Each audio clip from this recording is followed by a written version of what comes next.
Judgements of profit کے ایک اور ویڈیو میں آپ کو ہم خوش آمدید کہتے ہیں۔ آج ہم جس فیصلے کے اوپر بات کریں گے وہ ہے رسول کریم صلی اللہ علیہ وسلم کا ایک ایسا فیصلہ جو کہ ایک ایسے شخص کے بارے میں تھا جو کہ اپنی سوتیلی ماں کے ساتھ زنا کرتا تھا۔ حضرت یہ حدیث جو ہے یہ مسند سنن نسائی کے اندر موجود ہے اور مسند ابن ابی شیبہ کے اندر موجود ہے۔ آپ کو ایک ایسے شخص کا علم ہوا جو شخص اپنی سوتیلی ماں کے ساتھ زنا کرتا تھا، تو آپ نے حضرت ابو بردہ کو یہ حکم دیا کہ جاؤ اسے قتل کر ڈالو، اور ایک دوسری روایت کے اندر یہ بھی الفاظ موجود ہیں کہ اس کا جو مال ہے وہ اپنے قبضے میں لے لو۔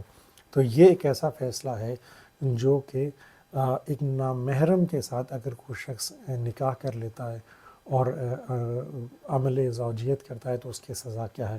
اگر ہم پاکستان کے قانون کو دیکھیں تو پاکستان کا قانون ایسی کوئی تفریق نہیں کرتا، تو عموماً وہ تمام نکاح اگر کوئی شخص غیر محرم کے ساتھ نکاح کر لیتا ہے تو وہ چونکہ نکاح ہی نہیں ہوگا، جب نکاح نہیں ہوگا تو وہ زنا ہوگا۔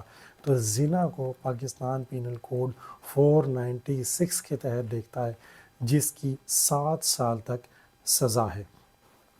تو اگر اس کے علاوہ اسلامک کرمنل لاء کے اوپر یا کسی پرٹیکولر کوشچن آف لاء کے اوپر جو کہ کرمنل لاء کا ہے، اگر آپ کو اوریجنل رولنگ شریعہ کی چاہیے تو آپ کامنٹس میں لکھ سکتے ہیں۔ یہ تھا آج کا فیصلہ، بہت شکریہ۔